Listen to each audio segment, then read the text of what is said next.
तब भैया ओकरा घरे चल के पंचायत लागी। अरे सरपंच जी, रहुआ चिंता बिल्कुल मत करी। पवन मौत के टाल सकेला, लेकिन अपने ही भोला चाचा की बात कब्बो नहीं टाल सकत।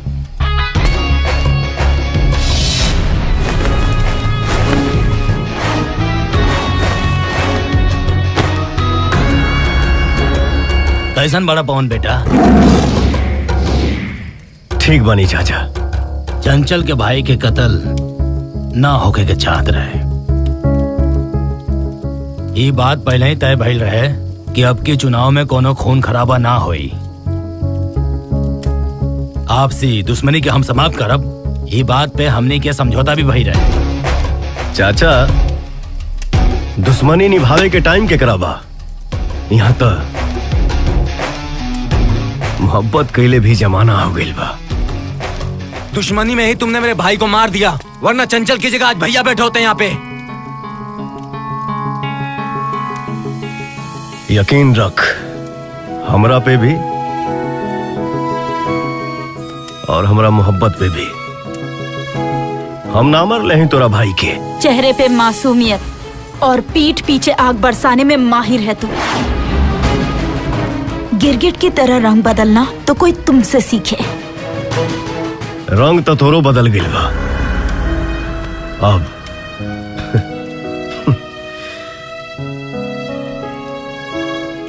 प्यार दिखाई ना दिला तोरा आँखी में। भाई मरा है मेरा, लाश देखी है मैंने। चुप चुप चुप। नाम पर दाग चिता के आग से कम ना होला।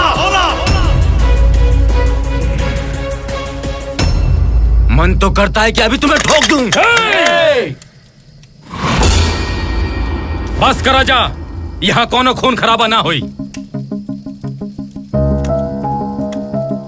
सरपंच चाचा, आज तो आपने हमें रोक लिया, मगर हमारे यहाँ खून का बदला खून से लिया जाता है।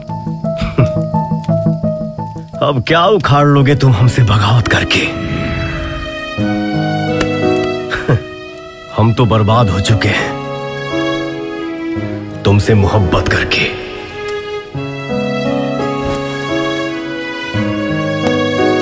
चलो सही चाचा। ठीक बा बेटा, इंतजार रही।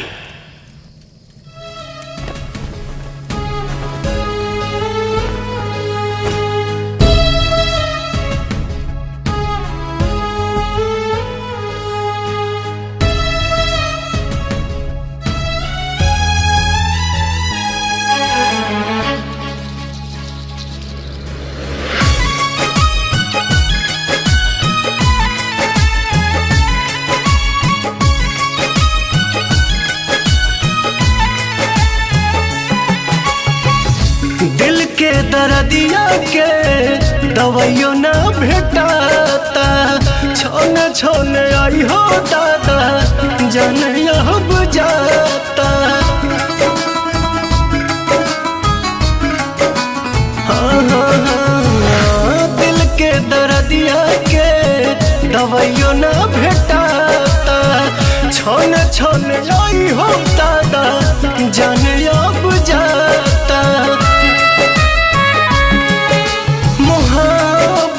जाता है बाजार में, केहू पिएला जहरिया के करो प्यार में।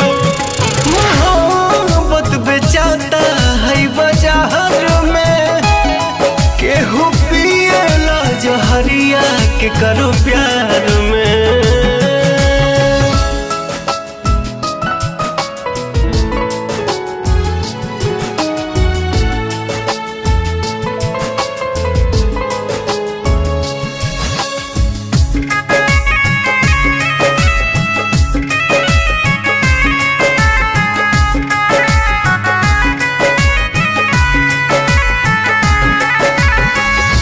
छने करे जा दिल के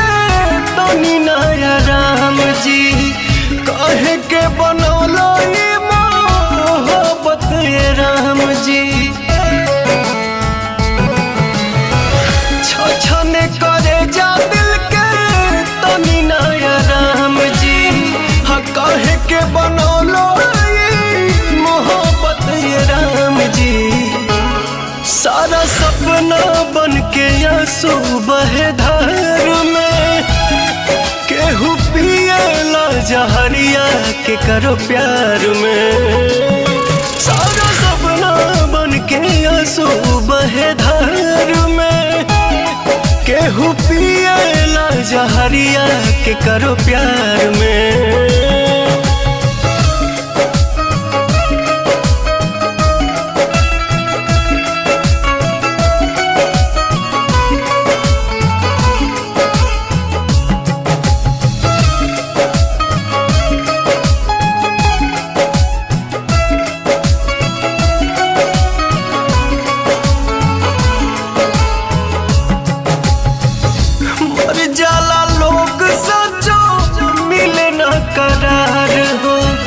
जिंदगी के बगीचा उजड़ आवे न बहार हो,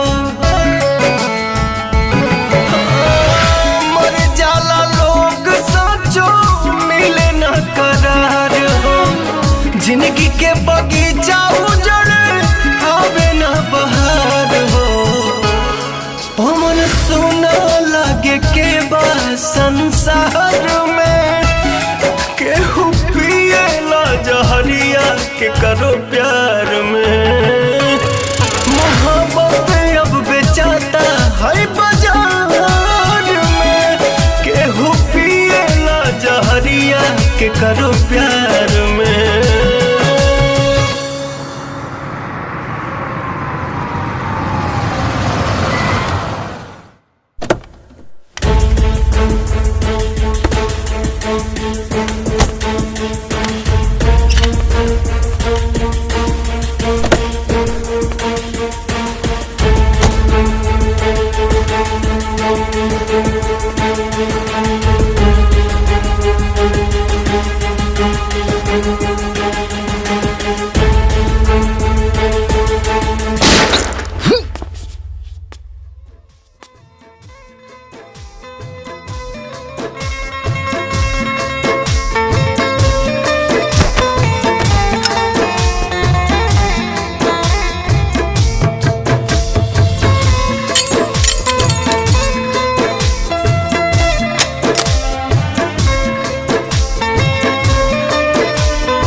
मोहब्बत बेचाता है बाजार में, केहू पिएला जहरिया के करो प्यार में।